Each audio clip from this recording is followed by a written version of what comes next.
Hi everybody, it's Bruce Peoples again with another edition of my killer video blog, Wake Up America.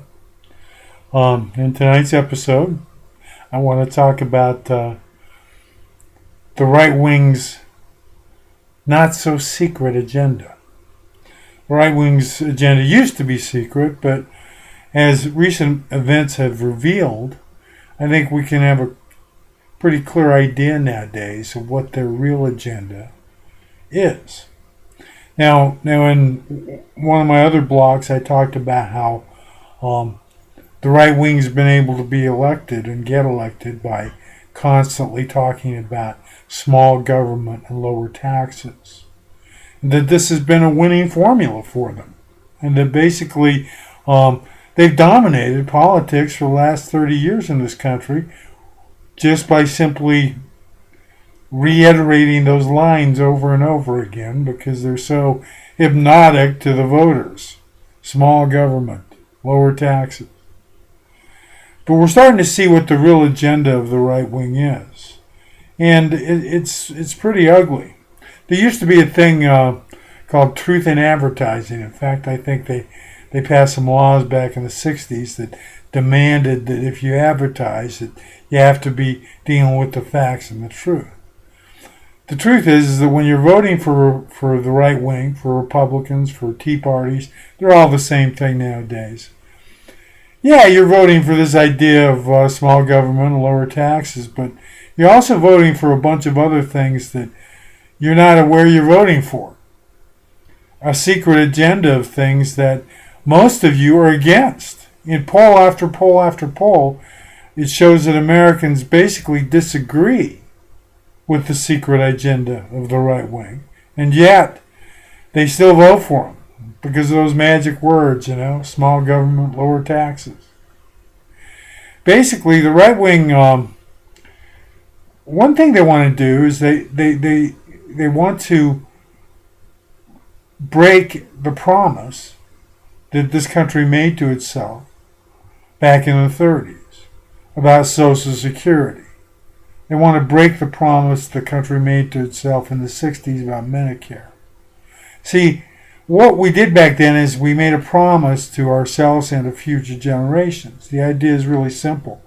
If you pay into Social Security and Medicare, by the time you get to be 65, that'll be there for you. It's a promise. If you give your money to the government for those purposes, when that happens, when it comes your time, you deserve to have that money. And all previous generations to this have honored that promise. And in order to make that happen, certain things have to be done. Now this generation, this right wing, these Republicans, these Tea Partiers, are the first generation that really wants to renege on that promise. They want to welch on the deal. They want to diminish the benefits that you're supposed to receive after you've been paying into this system for so long. And in many cases, they want to completely abolish this system where you get Social Security and Medicare after paying into it all these years. And basically, what is that? It's welching on a deal. It's reneging on a promise. Okay? It's basically going back on your word. The word that generations pass to each other.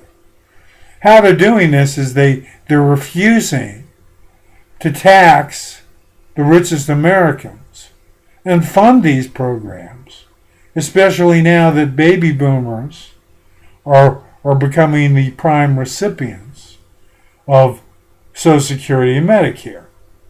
So their strategy is to basically defund these programs by refusing to tax those who can best afford it. In other words, we have two choices here. We can either cut these programs and cut the benefits, or we can fund these programs by taxing appropriately. Now, every previous generation has taken the second option. When it's needed, they've taxed they've taxed people in a way that made it possible that those who paid into the program got what they paid for. But this generation of radical right-wing politicians is basically wanting to renege on the deal by refusing to increase taxes on the people that can most afford it. So when you're voting for Republicans, part of their secret agenda is to abolish Social Security and Medicare. And to do that by refusing to tax people so that we don't have the money to pay for it. And we can therefore claim that we have to cut the programs because we don't have the money. We got the money. We're just not taxing people in the way that we should. After World War II, we had actually a bigger debt compared to our GNP, our gross national product, than we do now. A bigger debt by far. And how did that generation solve this problem? They taxed the rich heavily. They paid for World War II by doing that. They paid for the Marshall Plan, which rebuilt Europe and Japan, all by doing the appropriate thing and taxing the very rich among us. And that's all we got to do to solve this problem. You know, the Bush tax cuts have added $3.7 trillion to the debt. There's no reason for it. But the nefarious part of it is because they're defunding it, then they can make the claim that the deficit is the problem and that we need to cut these programs, these entitlements they call it. These aren't entitlements. We've paid into these programs. Okay? Yeah, we've paid into them all these years to suddenly pull the rug out from under us and basically renege on the deal, welch on the promise, is unacceptable. And you have to understand that when you vote for these people, that's what they're trying to do. Okay? Another thing, when you vote for these right-wing Republicans, they act like they're about the economy and creating jobs and all of this stuff, but they keep following the same philosophy that hasn't worked ever. They say it worked after Reagan, but in fact, it caused massive deficits that pulled the economy down shortly thereafter. It certainly didn't work during the Bush era when the Bush tax cuts created this massive disaster that became our economy prior to 2008. So their basic philosophy has failed miserably, and yet they still promote it because people seem to like that phrase, you know, small government, lower taxes. So basically, the thing that's happening is that they're trying to do other things that they really want to get done. Like what they really want to do is they don't really want to create jobs for people and build up the economy. What they want to do is they want to destroy labor so that they can make even more profits for the 1%, for the very richest. After these Tea Partiers were elected in 2010, in state after state after state, what they've done is gone after organized labor, specifically police unions, fire unions, and teacher unions. Basically, they're trying to make it so that these people can't bargain and get a decent wage for doing things that each and every one of us really appreciate. You know? The real agenda, so when you vote for a Republican or a Tea Party or a right-winger, and if you live in government or work in government, you're basically voting for someone who's trying to take your job away from you. Okay? That's really the agenda, is to cull the crowd, cut the jobs, cut the benefits, cut the wages, all to benefit the 1%. You know, we don't have any money to pay these people because we refuse to appropriately tax the people that can most afford it. Another part of the secret agenda is that every time you vote for a Republican or a Tea Party, you're voting for someone who is trying to take away your rights, if you're a woman, your reproductive rights, and your rights to preventive health care. In state after state after state, since the Tea Party has been elected, they have done nothing but try to pass legislation to make it more difficult, supremely harder for women to get an abortion if they so choose. In state after state after state, these Tea Partiers have tried to control women and their right to choose. They always say they're for small government, but in fact, they're for big government.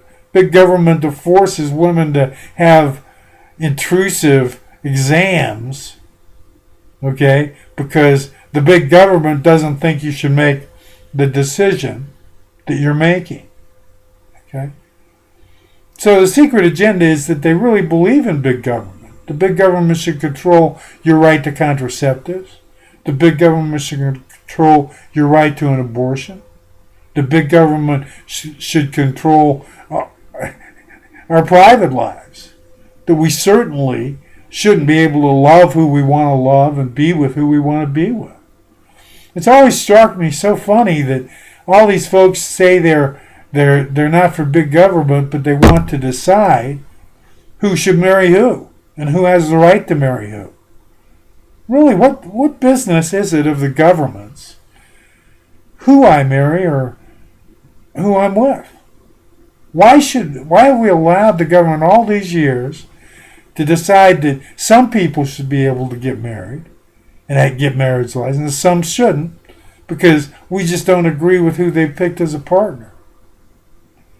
The secret agenda of the right wing of Republicans is actually big government, intrusive government, government that controls your individual rights.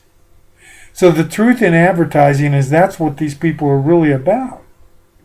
They're not about creating jobs and making the economy better. They're about making their rich friends and donors richer. They're about trying to diminish the power and influence of labor unions. They're about trying to take away the rights of women. So if you're a woman, and you vote for a right-wing Republican or a Republican at all, you're basically voting for someone who's trying to take your rights away. You know, we have 2 senators in Arizona, and both of them signed on to this bill in the Senate that would make it so that your employer would get to decide what kind of medical treatments you get and what type of medical treatments you don't get. That's right. Your boss would be able to decide if you could get contraceptives or not, or if you could get this treatment, or if you could get that medicine. Both of Arizona's senators signed on to this. But nobody holds them accountable for these kinds of things. And that's the problem. We have to start holding these people accountable for what they're really about. Okay? Defunding Medicare. Defunding Social Security. Killing labor unions. Taking away the rights of women to choose. And basically taking the human rights away from all of us to love and be with whoever we choose to be with. That's their true agenda. And we've been fools to keep voting for these people. We must hold them accountable. We must wake up America once and for all and throw these folks out and put people in that believe in the power of the government to make things happen and to build the economy. That's what we need to do. Thanks for listening. Bruce Peoples, Wake Up America. Thanks again.